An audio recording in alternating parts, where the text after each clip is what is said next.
everybody, Agashe here today. So today I'm going to be reviewing Mama Fairy and the Woodcutter drama. So this drama came out 2 episodes already. It's a total of 16 episodes. It's coming out Monday and Tuesdays. And it is a story of a fairy who's been living on Earth for like 699 years, and she married a woodcutter. But her husband, he's the woodcutter, and one day when he went to cut wood, he fell off a cliff and he passed away. And so she has been trying to find her winged clothes so that she can go home, fly back home, but she can't, because the reason she was stuck in the first place was he took it when she was bathing with her like sister's family fairy, whatever, at this lake, pond, whatever, waterfall, and he hid it, so she stayed with him. And now, like, she passed away, she still cannot find her winged clothes, so she can't go home. So she has been living for 699 years on Earth until her husband reincarnates so that she can ask him where he put the clothes. So we get Moo Chang-won and Go Dong-shin playing Set Op-nam, and she is the 699-year-old fairy who works as a barista in like mountain cafe place, and she is the one waiting for her husband to return. Next, we get the main guy, who is played by Yoon Hyung-min, and he plays Jang In-hyung. And he is a biology professor, and he is the reincarnation of Op-nam's husband. Next, we get So Jin-hoon as Kim Gum, and he's a graduate student and teaching assistant to Jang In-hyung. And last, we get Kang Mi-nang as Jang Sung-in, and she's the daughter of Op-nam, and she's actually a tiger trying to evolve into like a human. But like in the story, we see her as a cat, and she's just like in the process of learning her powers and everything. So, like I said, this story takes time back to like 699 years ago, and Op-nam is bathing with the other fairies, and her wing, like, it's like a clothes, but it's like wing, they could fly with it, and it disappeared, and then they just like leave her behind, like, which is like weird. So I feel like she's like set up or something to be left behind or something like that. I don't know. It's only the first 2 episodes, but yeah, they just like, oh, bye, we're gonna go. Good luck finding your clothes. So you're kind of just like, oh, they just left her. Kind of weird, but yeah. So she ends up staying, and the woodcutter helps her, and it's actually him who took her clothes and hid it. So she stays with him, and she gets married with him, and they have 2 kids. And one day he goes wood cutting, and then she finds out that like he fell off a cliff and he died. And then she's like, but she still cannot find her clothes, so she cannot fly up to heaven, so she's still stuck there. So it's pretty much she's like an immortal living on Earth. 699 years later, and she's still waiting. She's an immortal, but like it's like she ages within time on purpose, so that like she looks like the older lady, but like when people actually like look at her and they see her true beauty, that's when she's like the younger lady. So it like switches back and forth between the two actresses. And then we get introduced to Jang In-hyung. He is a biology professor, but he's like a huge germaphobe.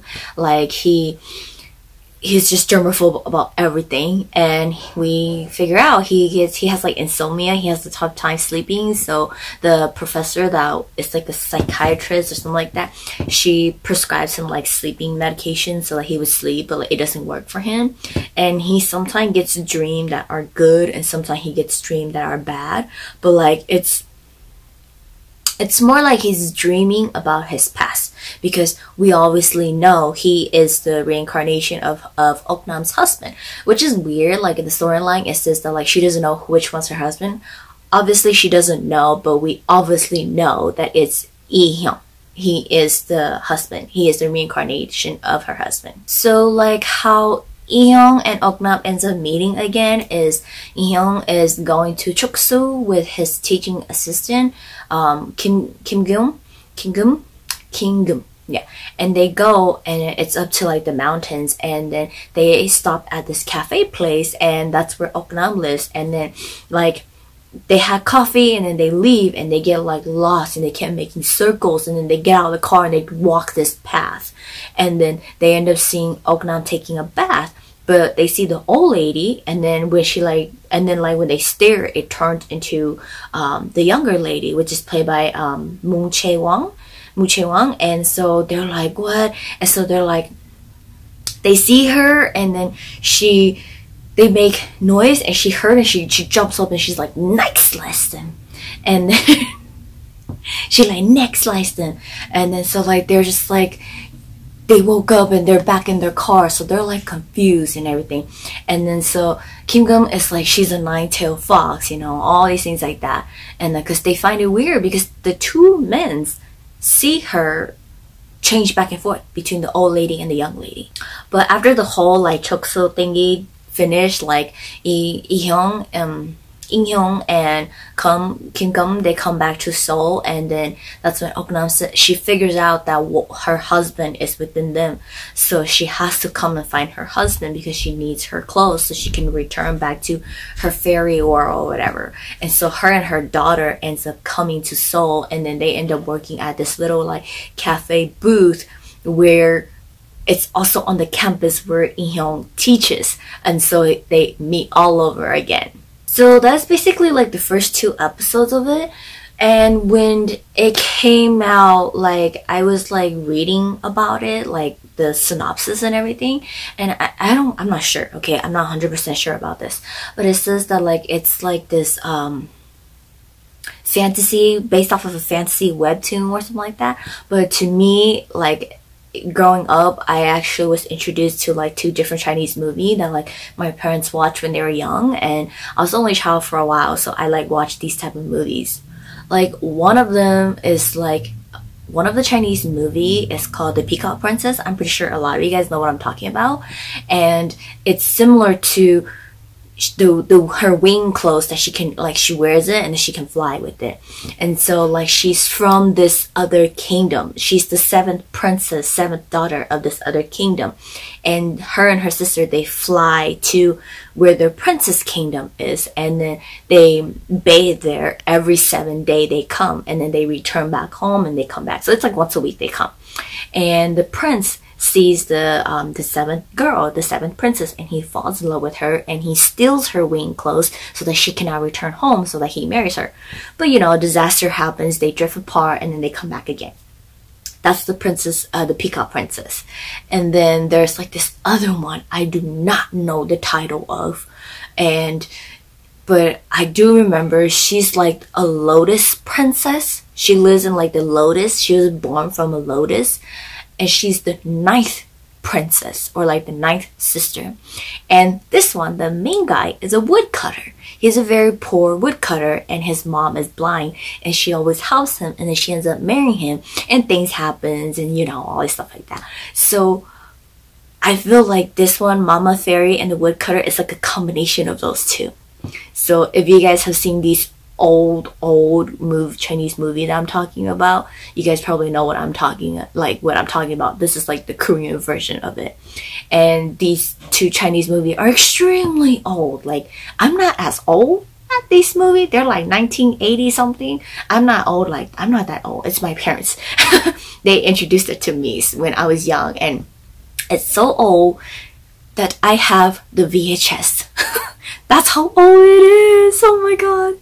But yes, that's like my intake from it when I was reading the synopsis of it, that it was like the combination of these 2 Chinese movies that I've seen before. So I was like, it's a Korean version, and so I was like, oh, interesting. So I honestly did not like wanted to watch this. It was not on my list to watch, but I ended up watching it because I saw the 5 to 6 minute trailer and I laughed about it. It had like some hilarious things in there. I honestly do not like Moon Chae-won's acting. She's not one of the best actresses. I'm sorry to her fan base, but I've seen her dramas before and I can't sit there and watch it. I just can't. I've seen her movies and I just can't. Her acting doesn't really get to me. But the storyline got me, so I was like, you know, let me give it a shot since kind of running out of dramas to watch and need something like fantasy comedy with it to see how it turns out. Plus, if this is like the creation of those two movies I was talking about, then, you know, it should turn out well because those two movies are classic Chinese movies. So like for Yoon Hyun-min, I mistook him as Lee Si-eun. I'm pretty sure you guys know what I'm talking about. The guy from I Live Alone. Not Hyun-moon, but the other guy. And I mistook them because on that episode I was watching of Ki-kwang and I Live Alone, and they went to visit Nare and her place, and he was there with them too. And so Hyun-min was there too, so I confused him with Si-eun. And then that's what I'm like, Si-eun plays main lead? I thought he was always like second lead and stuff like that. And then when I actually looked into it, I'm like, oh, it's the other guy. I'm sorry, but they look alike to me. But I've never watched Hyun-min's drama before. I've never seen his acting before. Like, it's there, but I just never watched it. And I am watching it for the first time, and he's not bad. He's not bad. His acting is really good. I like him playing the woodcutter character and the germaphobe biology professor. But by far, like I said, this drama seems predictable to me already because I feel like it's the intake from those two Chinese movies that I was talking about. Also, like, I have a feeling that her fairy clothing is hidden with that like pocket pouch hanging that she picked up. So like, because like when her husband, like the day he was going to go cut wood and he died that day, she found the little ornament pocket pouch hanging on a tree, and it has like a butterfly sewn on there. So somehow he like magically put her clothes in there, or something magically happened and her clothes are in there. But like, she's been carrying that pouch for 699 years and she's never looked into it or anything. She just kept it. So I have a feeling her clothes are in there because it's kind of obvious that it's in there, you know. And if it's not in there, then, you know, he probably burned it. Who knows? He burned it so that she can never ever leave him again. So that's like my prediction of what happened to her clothes, because the whole story is she's kind of like looking for her clothes. So for this drama, I'm just watching it by myself. We'll see if Agashe is interested in it, because I did show Agashe the part where like Lee-hyung was like saying to her like, "Ajumma, you don't remember us? You neck slice us." And Agashe laughed because all we could think about is Henry Lau from Real Men, and when they're doing all this stuff, and he was just like, "Neck slice, bah!" all this stuff like that. And it was just hilarious because, you know, everybody was like making those kung fu martial art noises, but Henry's are like neck slice. So every time like neck slice come up, we think about Henry. That's all we think of. And if you guys don't know what I'm talking about, I'll put a little clip right here. Like, that's what I'm talking about, like Henry. So I am giving this drama a shot. Like I've said before in my other drama review, I am more interested in like fantasy, even though it's like, it has like historical, it has a little twist and turn of fantasy in it. I can't really sit through the whole like historical, political, fighting for throne and all this stuff. I can't stand that. Like I like it where it has a little, even if it's historical, it has like fantasy stuff in there, and there's twists, and it's like made up stuff. I enjoy those a little bit more than like actual history stuff. There are like actual history ones that I read about it, but I don't like watching it because it frustrates me. I'm just not a political person, and I just don't like those stuff. But I just, for like drama world, it's drama land, it's fantasy stuff. Like, let's enjoy out of reality and go into fantasy world. That's me. But that is it for this drama review. We will see how Mama Fairy and the Woodcutter turns out. If you guys are into fantasy world, go ahead and watch the first 2 episodes. If you like it, watch it along and let's see how it turns out. If you don't, it's okay. There's other drama coming up and we'll also watch those too.